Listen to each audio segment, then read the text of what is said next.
Permanece aqui comigo, Ezequiel Araújo também de volta para comentar o resultado da pesquisa eleitoral, pesquisa Opinar, Teresina, né? Vamos colocar na tela aí os números da pesquisa Opinar, pesquisa espontânea em Teresina. Fábio Novo, do Partido dos Trabalhadores, aparece com 42% das intenções de votos.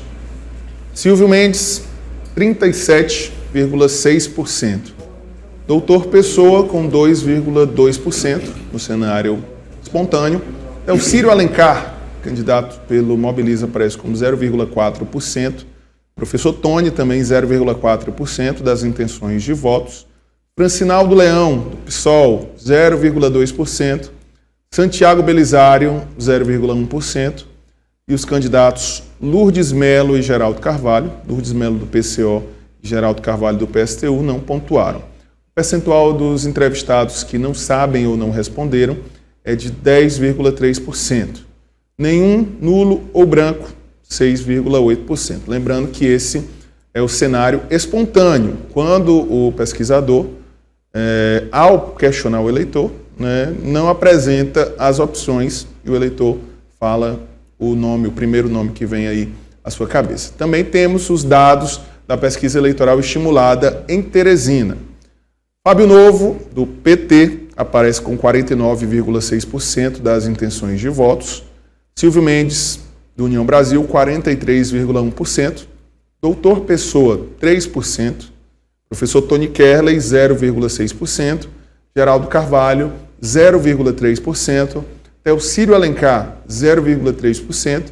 Francinaldo Leão, 0,1%. E Lourdes Melo também, 0,1%. Nenhum, nulo ou branco, 1,9%. Não sabe ou não respondeu, 0,9%. Vamos agora aos dados da ficha técnica da pesquisa, que foi realizada entre os dias 23 e 24 de setembro de 2024. Foram entrevistados 1.000 eleitores e os dados são do Instituto Opinar. A margem de erro é de 3,1% para mais ou para menos e a pesquisa está registrada com o número PI 01651/2024 e a data do registro, hoje, terça-feira, 1º de outubro de 2024. Vamos agora à análise dos nossos comentaristas sobre os dados dessa pesquisa. João Magalhães, a pesquisa Opinar, mais uma vez mostra o cenário da eleição aqui em Teresina, reforçando essa polarização, né? Os dois candidatos que aparecem na frente, Fábio Novo e Silvio Mendes, bem à frente dos demais, reforçando essa tendência, inclusive, de possibilidade de eleição definida no primeiro turno, João. Natan, a gente vai pegar como recorte a questão dos votos válidos, porque em tese é o que importa, né, para contabilizar a votação. E aí a gente tem dois dados interessantes. Primeiro, novidade que é, segundo o Instituto Opinar, a vitória de Fábio Novo no primeiro turno, porque ele alcança os 51% dos votos válidos. Agora, uma diferença pequena, quase que de empate técnico com Silvio Mendes, né? O que mostra realmente, confirma essa tese da polarização entre Silvio Mendes e Fábio Novo nessa disputa pela Prefeitura de Teresina. Outra coisa que chama bastante atenção é o baixo percentual de votos dos demais candidatos. A eleição bastante polarizada no andar de cima, entre Silvio e Fábio. Você acaba tendo outros candidatos que, se somar todo as intenções de votos, ela não alcança aí 5%, 6%.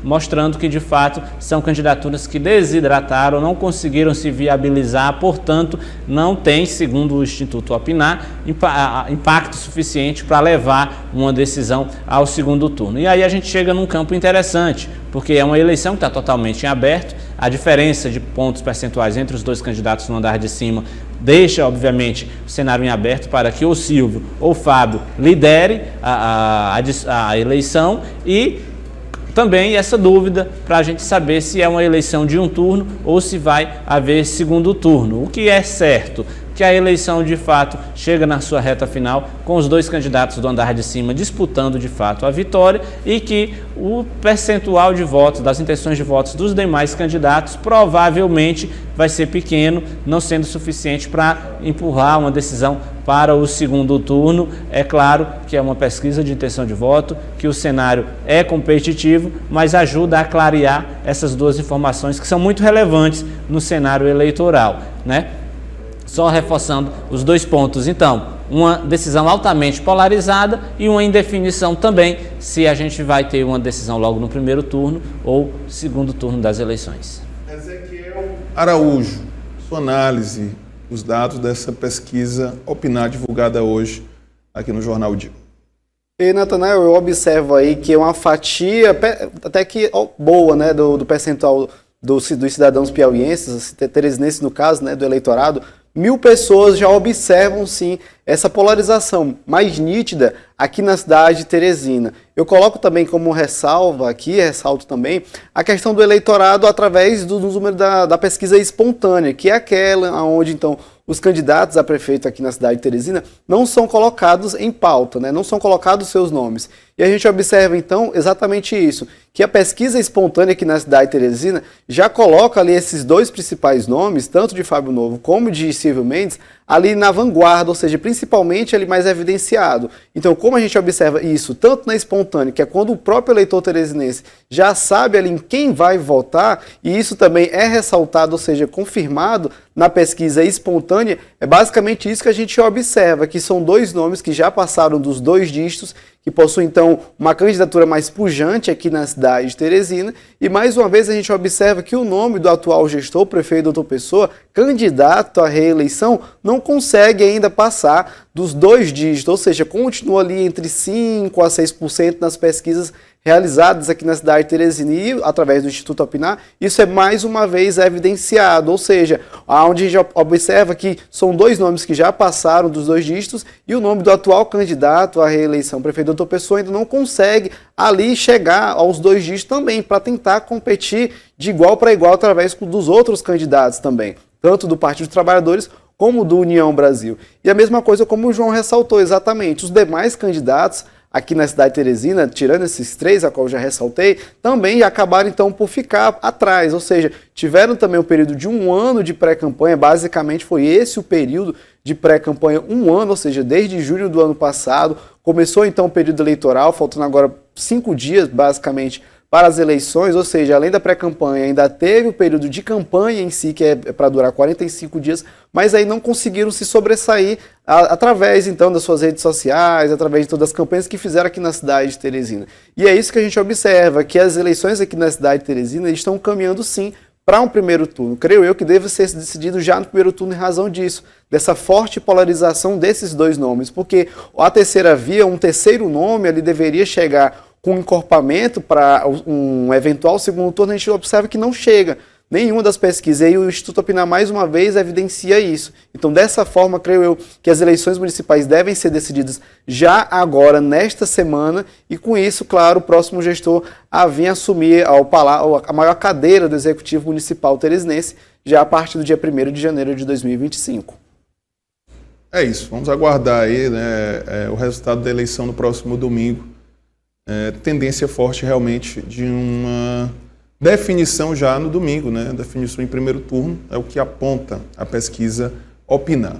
E o presidente do Agir, Gustavo Henrique, fala das dificuldades para fazer campanha sem recurso. O partido não tem fundo eleitoral, não tem fundo partidário e precisa buscar alternativas para levar sua mensagem até o eleitor. Vamos acompanhar.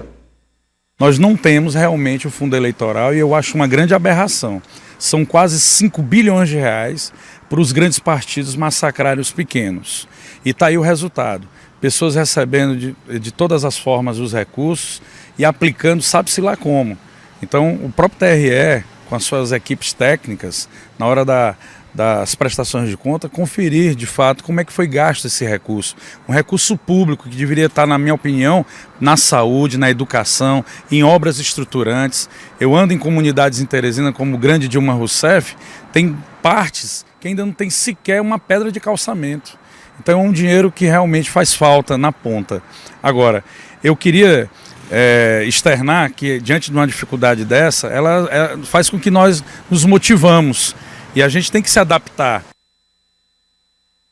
E a fala do presidente do Agir, o partido que eu diria aí nos bastidores, viu, João, não é tão badalado, né? Muita gente não acredita que o AGI consiga eleger um vereador aqui em Teresina, mas o Gustavo Henrique, que é o presidente do partido aqui na capital, está confiante, viu? Diz que o AGI tem já aí os cálculos que garantem a projeção de uma cadeira no próximo domingo na eleição municipal, né? O AGI tem essa dificuldade, não tem recursos, mas os candidatos, segundo o presidente municipal, estão empolgados aí com a possibilidade de conquistar uma cadeira na Câmara Municipal. É difícil, viu, João? Fazer campanha sem dinheiro é preciso ter alternativas até para chegar ao eleitor, né?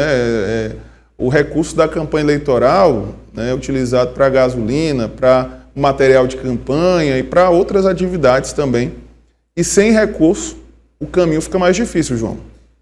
Aumenta o desafio, sem dúvida nenhuma. É bom lembrar que o fundo eleitoral ele é dividido a partir de critérios, né, que é a representatividade das siglas num Congresso Nacional, levando em consideração o tamanho das bancadas dos partidos na Câmara dos Deputados e no Senado. Aquele partido que não tem representação, ele não tem acesso à propaganda no rádio e na televisão e também aos recursos, né, do fundo eleitoral. Isso ocorre por aquele entendimento de que é necessário restringir o acesso de partidos que não têm votação expressiva a esses dois benefícios. O AGI, então, dessa forma, fica sem tempo de propaganda no rádio e na televisão e também sem acesso ao recurso partidário. Isso impõe um desafio muito grande para se disputar a eleição. A gente sabe que recurso financeiro numa campanha faz toda a diferença. A gente está tratando da estrutura das campanhas, das assessorias jurídica, contábil, assessoria de comunicação. A gente está falando, obviamente, de estratégias para as redes sociais, né, dos gastos, como você disse, de custeio das candidaturas, reuniões,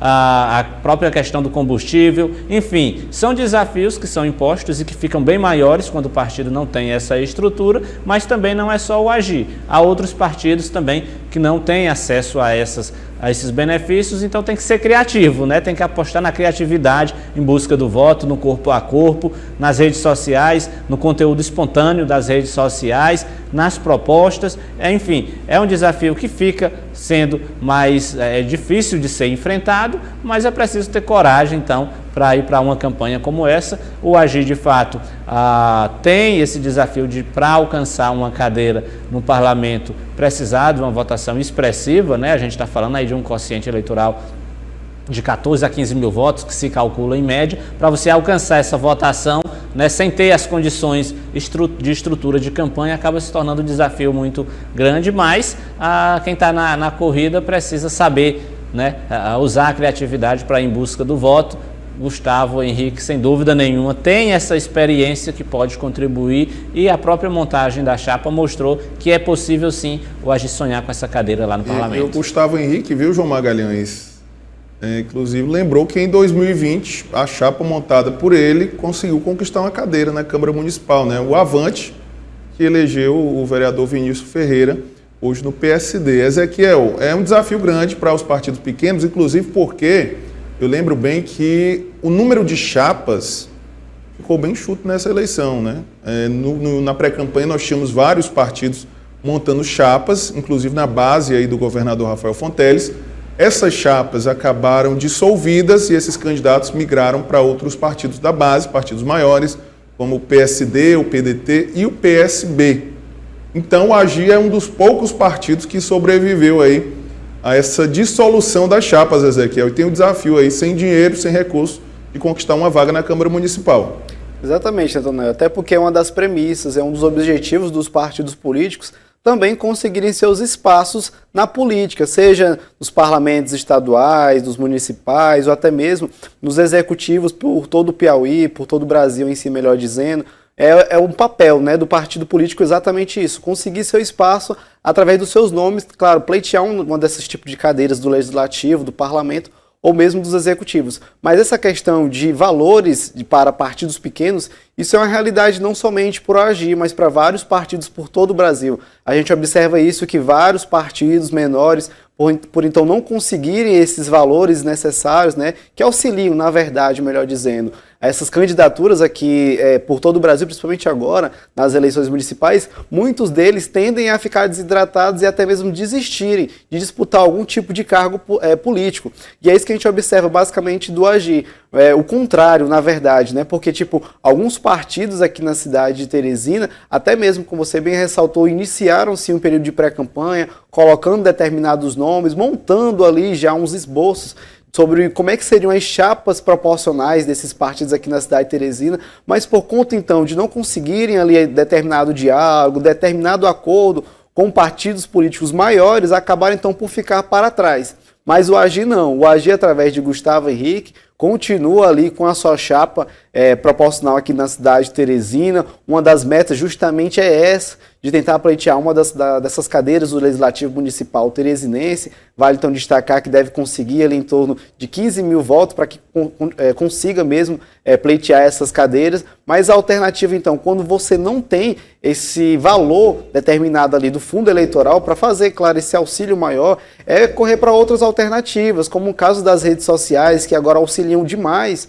muitos desses candidatos, por conta que ali você tem essa democratização da internet para auxiliar, e hoje é isso, é você correr para essas plataformas digitais e também, claro, o corpo a corpo nunca pode ser discriminado, ou seja, nunca pode ser retirado de pauta, porque é isso, o eleitorado ele precisa conhecer o candidato, e muitas das vezes é conhecido através ali daquele corpo a corpo, aquela conversa para saber dessas propostas, e é isso que é necessário hoje. O AGI, então, conseguiu ali se aliar ao lado de Fábio Novo, ali faz essa frente ampla, como o próprio Fábio Novo coloca em si, mas outros partidos acabaram ficando para trás. Mas o que eu observo é que esses partidos menores, a alternativa maior que eles estão tendo hoje é fazer essas federações partidárias, que por um lado sim, auxiliam esses partidos menores a terem um respaldo durante as eleições, mas aqueles que não conseguem fechar ou federação partidária ou nem mesmo algum tipo de acordo para tentar ter essa guinada especial durante as campanhas, acabam que ficando para trás pelo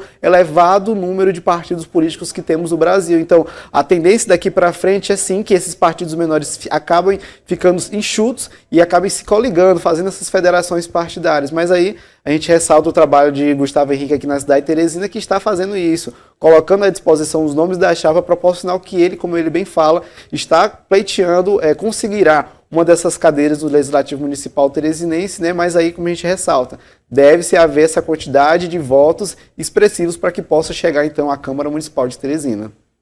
Mudando de assunto, faltando 5 dias para a eleição,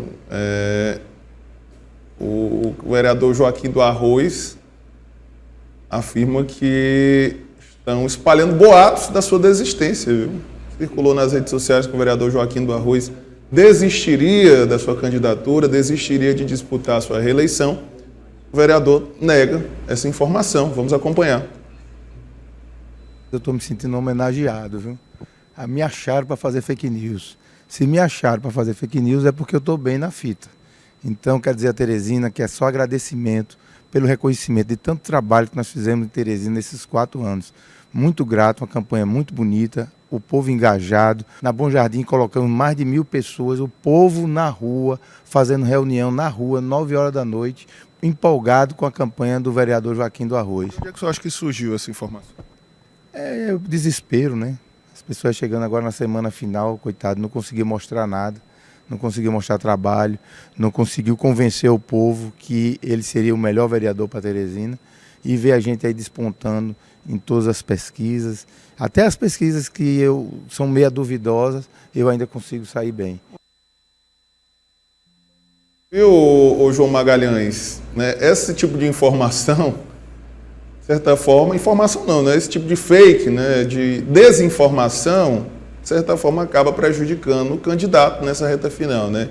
Daqui que ele consiga explicar aos eleitores, às suas lideranças, às bases, que não vai desistir, né, o estrago já foi feito, João. Então, infelizmente, né, nós estamos convivendo com esse tipo de desinformação no processo eleitoral, João. Isso mesmo, é um prejuízo, primeiro, porque o candidato precisa empreender esforços, né, para desmentir a história.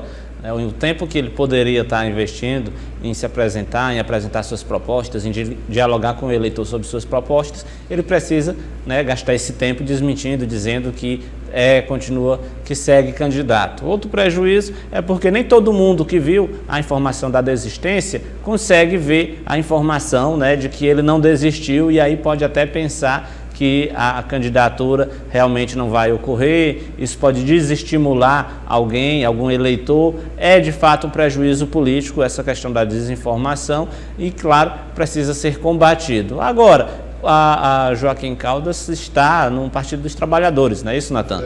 Na federação. Então tem um desafio enorme pela frente. A federação fez o papel de casa no sentido de ter 30 candidaturas com estrutura, com condições que vai fazer com que o grupo ganhe, né? Eu sempre penso naquela casa ali das 6, 7 cadeiras. Agora a disputa é muito grande, né? São muitos vereadores de mandato. Você ainda tem no PV a questão do Neto do Angelim e do Caio Bucar, que é um vereador que nas últimas eleições teve uma votação muito expressiva. Então o desafio para Joaquim do Arroz não é pequeno, obviamente. Para quem está na federação, essa reta final vai fazer toda a diferença. E é importante que nessa reta final não se gaste tempo desmentindo o boato e sim consolidando a sua campanha, porque, afinal de contas, a briga vai ser boa.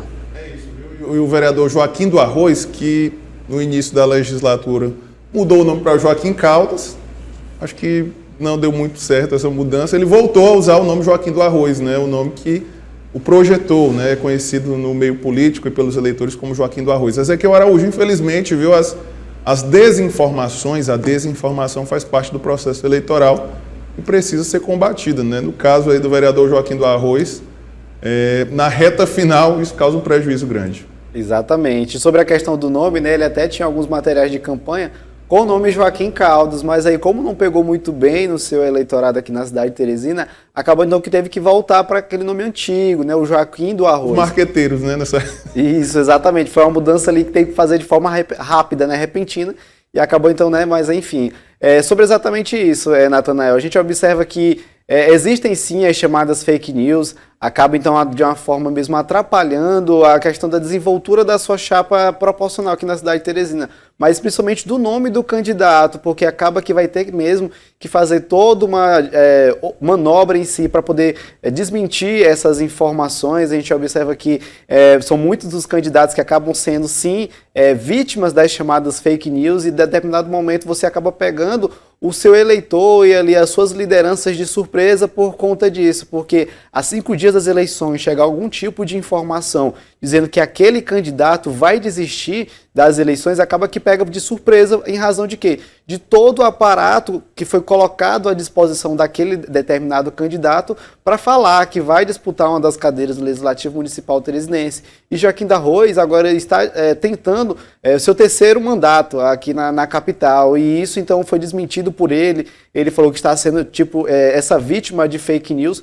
Por alguma forma, sim, a gente observa que essa questão não vai pegar de forma alguma. A imprensa em si já está noticiando que isso sim se trata de uma fake news, e o candidato, até mesmo quando vai desistir de algum tipo de candidatura, é em razão para colocar apoio a determinada outra pessoa, até por conta que deve se ressaltar isso, o papel político de um vereador de mandato, como de Joaquim do Arroz, e se ele fosse então desistir, ele declararia certamente apoio a outra pessoa, até porque ele não iria desistir por desistir. Mas ele então falou que está sim com a sua candidatura posta à disposição, até elogiou um tempo atrás em razão de não ter conseguido em eleições passadas um proporcional eficiente de percentual de valores do fundo partidário, e esse ano ele falou que recebeu um montante até significativo para que pudesse auxiliar na sua campanha aqui na capital, e em razão disso ele falou que a campanha dele só iria dali para frente, não iria dali para trás, e chegar algum tipo de fake news dessa, claro, prejudica sim o candidato, mas ele falou que são só fake news, que se tratam apenas de desinformações, que isso sim prejudica a campanha eleitoral logo agora, faltando apenas 5 dias para o pleito municipal aqui em Teresina. É isso, viu? 2h59, quero agradecer aqui ao João Magalhães, que é o Ezequiel pela companhia, e lembrando a você, viu, que no próximo domingo, dia 6 de outubro, a nossa equipe estará completa aqui com a cobertura especial das eleições. A partir das 4h30 da tarde estaremos ao vivo trazendo aí todos os detalhes, a votação dos candidatos e também a movimentação nos locais de votação, e você vai acompanhar ao vivo conosco aqui no estúdio e também nas ruas todo o processo de apuração dos votos, voto a voto, aqui na O Dia TV. Lembrando também a você que amanhã Douglas Cordeiro estará de volta ao comando do jornal O Dia News, e nós estaremos aqui sempre com as informações. João Magalhães, Ezequiel, obrigado pela companhia. A você de casa, uma excelente tarde e até amanhã.